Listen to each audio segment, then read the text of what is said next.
أعوذ بالله من الشيطان الرجيم. بسم الله الرحمن الرحيم. الحمد لله رب العالمين حمدا يوافي نعمه ويكافئ مزيده، وصلى اللهم على سيدنا محمد وعلى آله وصحبه ومن والاه.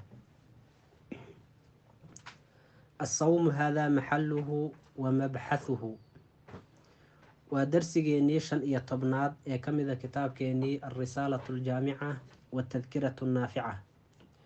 musanifku raximahullahu tacaala saan horay usoo sheegnay risaaladani waxay ka kooban tahay 3 qaybood.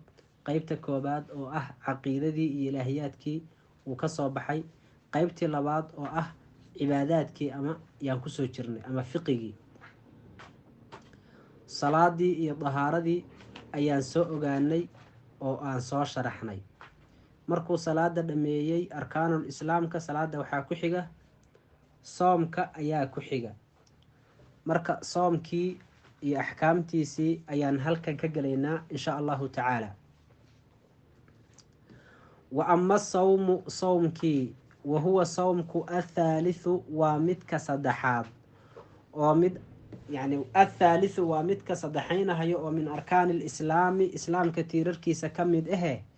fa huwa sawmkum imsaakun afhaysasho weeye, imsaagoo macruufun la yaqaano, calaa wajhin qaab loo afhaysto, wejka oo makhsuusin la khasisay. wa minhu wejkaas makhsuuska ayuu ka mid ahaaday anniyatu ayaa ka mida likulli yowmin, maalin kasta la niyoodo. wa tabyiituhaa niyada bariisiinteedana waa waajib min alleyli, habeenkii la bariisiiyo. wal imsaaku afhaysashana waa waajib canilmufadiraati, kuwii wax afurinahaya laga afhaysto, min adacaami iyo washaraabi iyo waljimaaci iyo walistimnaa'i bimubaasharatin ah, iyo walistiqaa'ati iska matajin bilikhtiyaari la iska matajiyo. wa ama sawmu soomka luqa ahaan waxaa lagu yidhaahdaa al imsaak, amaa xagga sharciga waxaa lagu yidhaahdaa soom al imsaaku can jamiici almufadiraati, waa afhaysasho laga afhaysto kuwa wax afurinahaya dhammaan laga afhaysto. min duluuci alfajri ilaa quruubi shamsi, laga bilaabo markuu fajarka salaada subax ay dhalato ilaa qoraxdu ay ka dhacdana laga afhaysto shay mufadir ahoo wax afuriya. laguna afhaysto biniyatin makhsuusa, niyo khaasana lagu afhaysto oo ah inaad biri soomaysid, maalin ramadaana aad ka soomaysid. calaa wajhin makhsuusina loo afhaysto, yacni wej makhsuus ah oo shuruudiisii la ilaaliyana loo afhaysto. soomka ilaahi subxaanahu wa tacaala ayaa waajibiyey, qur-aankiisuuna ku sheegay oo yaa ayuha aladiina aamanuu kutiba calaykum asiyaamu kamaa kutiba cala aladiina min qablikum lacalakum tattaquun. duulkii ilaahay iyo rasuulkiisa rumeeyow, ilaahay wuxuu idinku waajibiyey soom sida uu ugu waajibiyey kuwii idinka horeeyey. saasuu alla leeyahay subxaanahu wa tacaala.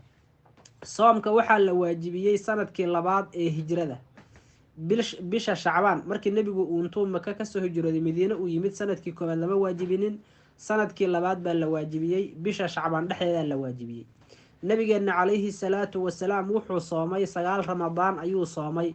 9 ramadaanba nawaaqis ayay ahaayeen ilaa hal xaba mooye.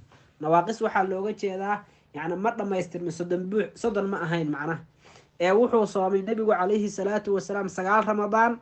9 ramadaan 8 ka mid ah wuxuu nebigu soomay 10 iyo waxaan ka wadaa 29 buu soomay. hal xaboo ka midana 30 buu soomay oo dhammaystiray. bisha ramadaan waa bisha 9aad ee ka mida shuhuurta carabiga ah, oo bilaha marka lasoo tiriyo, biluhu sida bilahan carabiga waxay ka bilowdaan ama qamarigu sanadka zaka laga bilaaba, bisha zako oo loo yaqaano muxaramna waa la dhahaa, laakiin dadku maxay u yaqaanaan? zako ayay u yaqaanaan. haddii laga soo tiriyo marka zako, safar, mawlid, maalmadoone, jumaadul uula, jumaadul aakhir, rajab, shacbaan, ramadaan waxay noqonaysaa marka bisha 9aad oo ka mida shuhuurta carabiga ah. waxaa la yidhi waa afdalu shuhuuri, bilaha midda ugu fadliga badan weeye bisha ramadaan. ramadaan waxaa loogu magacaabaa la yidhi carabtii markay bilaha magacyaalkooda dejinaysay oo ay bilaha magac u bixinaysay ayaa bishaan